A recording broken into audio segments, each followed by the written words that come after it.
ભીષ્મ પિતામહનો પરિચય. ભીષ્મ પિતામહના માતા પિતા કોણ હતા?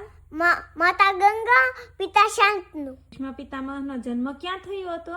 હસ્તિનાપુર. ભીષ્મ પિતામહનું બાળપણનું નામ શું હતું? દેવવ્રત. ભીષ્મને કયું વરદાન હતું? ઈચ્છા મૃત્યુ. તેને કઈ રીતે પ્રાપ્ત થયું હતું? કોણે આપ્યું હતું તે વરદાન? તેના પિતાએ તેની ત્યાગ ભાવનાથી પ્રસન્ન થઈને આપ્યું હતું. ભીષ્મ પિતામહના ગુરુ કોણ હતા?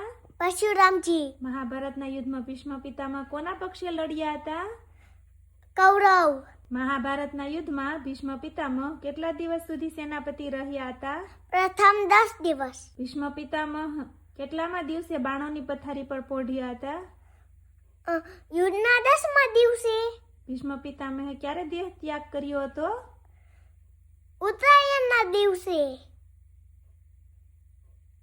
આ છે ભીષ્મ પિતામહનો પરિચય.